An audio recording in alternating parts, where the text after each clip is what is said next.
Hello Cancer, Sun, Moon, Rising, and Venus signs. Kamusta kayo? Sana po'y nasa mabuti kayong kalagayan. Welcome back po sa Star Tarot. At kung bago kayo rito, welcome din po kayo. Please subscribe, like, share my videos, and leave me a comment kung nakaresonate po kayo. Thank you. So, first card ninyo ay Serendipity. So there is going to be a fated encounter happening in your life around this time, Cancer, kasi meron kang makikilala dito, no? Someone is coming into your life, meron kang bagong makikilala, bagong taong papasok sa buhay mo na kumbaga this is the time, no, wherein you are meant to um meet this person at magiging at mag-ano ito magkakaroon ito ng malaking role sa buhay mo. This is going to play a significant role in your life very soon, no? Yung kung sino man ang taong ito. And dadalhin na siya sa'yo sa path mo ng universe. It's about time na para maging parte na ito ng buhay mo sa ngayon. So we have cleanse, clear space for positive energy. Okay? Kasi baka nararamdaman mo na parang, teka lang, 'di ba? Parang ang bigat ng energy, no, sa paligid ko. Parang ang dami kong problema, parang ang dami kong confusion, ang daming mga kung ano-ano nangyayaring hindi paborable sa'yo. Kaya it's about time na for you to clear your space in order for you to ward off negativity at para nang sa ganun pumasok yung positive energy, pumasok yung positivity sa buhay mo. Okay? So we have healthy choices, choose wisely. Okay? Lalo-lalo na pagdating sa kalusugan mo ito, pagdating sa mga kinakain mo or iniinom mo, make sure, no, na you are choosing wisely, no, the food that you eat or yung mga iniinom mo, no, gamot man yan, supplements man yan, or mga drinks, no, kung ano man yan, make sure na chine-check mo talaga na yan ay makakatulong talaga sa'yo. So, what else? We have travel. Ayan, pack and go. So, po pwedeng impromptu ang travel na to. Maaring hindi ito parte ng inyong travel plans, pero po pwedeng for whatever reason, so biglaan, no, yung travel na ito.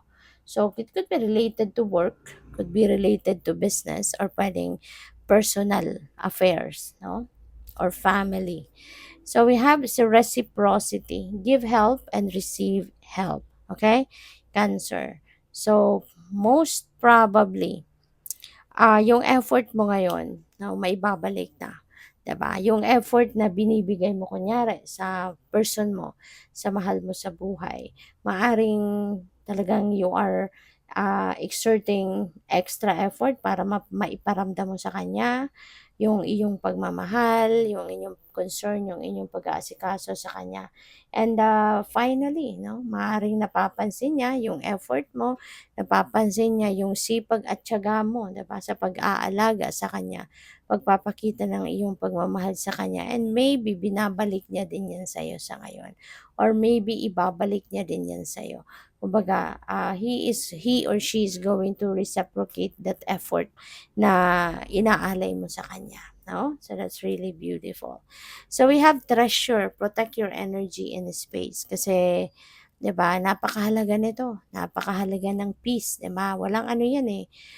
Walang walang no amount of money, 'di ba, can buy peace. Kaya napakahalaga na protektahan mo 'yan. Huwag mong hayaan ano, na basagin ng ibang tao ang kapayapaang nararamdaman mo. Kasi walang walang kasing ano 'yan, kasing halaga, 'di ba, yung peace. Kaya protect your energy and space by choosing to surround yourself with helpful people, choose to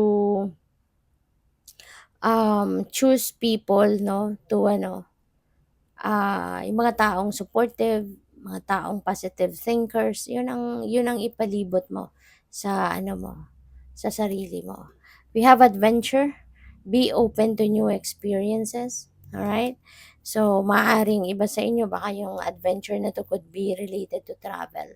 Baka handa na kayong mag-travel, baka ito na, yung eto nga 'di ba may travel card ka. So, pupuwedeng yung travel na yun could be related to adventure, 'di ba? Pupuwedeng yun, mamamasyal kayo. Siguro nagkaroon ng sale sa airfare, 'di ba? Nakita ninyo nakabakasyon din kayo, see? So, maaaring yun, pagkakataon na kaya go, go, go ka na. 'Di ba? So, have fun and enjoy. So, what else? We have luck. Something is hidden or locked. Ayan. So, pupuwedeng ikaw ito. Baka meron kang tinatago, sinisekreto, na kung ano man. Pupuwedeng bagay, pupuwedeng impormasyon, pupuwedeng relasyon, depende sa inyong sitwasyon. But, yun nga, maybe you are hiding something. Maaring meron kang sinisekreto sa kung kanino man. We have warrior spirit, stand your ground. Ayan, stand your ground. And don't allow other people, 'di ba, to um, step on your toes. Okay? So, kung ano yung sa tingin mo ang karapatan mo, ano yung deserve mo, claim it. 'Di ba? Kunin mo, i-claim mo. 'Di ba? At wag mong hayaan ano, na kunin ng iba kung ano ang para sa'yo. Ang para sa'yo ay para sa'yo, ipaglaban mo yon. So what else? We have obstacle. Overcoming a blockage on your path. So, ang iba sa inyo baka merong pinagdadaanan mga obstacle sa buhay sa ngayon. So, huwag kayong mag-alala. Kasi sabi dito, you are going to overcome that obstacle sa buhay mo. So, kung ano man ito na maaaring parang nagiging sagabal sa buhay mo, sagabal sa kung ano man ang mga pinaplano mo, huwag kang mag-alala. You will be realizing kung ano yung dapat mong gawin dito para malagpasan mo siya. Okay? So we have soulmate, someone from your soul tribe is coming in your life, Cancer. So baka makikilala mo na yung soulmate mo. Pwedeng yung soulmate mo, pwedeng magiging kaibigan mo to, or pwedeng magiging jowa mo, 'di ba? Kasi sometimes yung soulmate natin talagang romantic partner natin. Pero minsan nga nagiging kaibigan natin, or pupuwedeng sometimes nami-meet natin yung soulmate natin, tapos siya pala yung nagiging mentor natin, siya pala yung nagiging counselor natin or advisor natin, hindi ba? So, we have gift, yan, precious offering.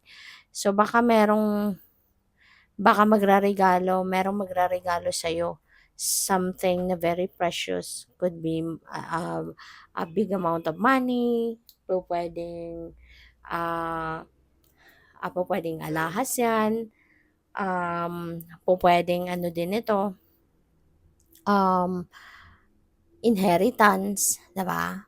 Pupuwedeng merong pamana sa'yo na may halagang, alam mo 'yun, malaking pera or amount 'no. So, pupuwedeng gano'n. So, good luck. Thank you for watching. Love and light. Namaste.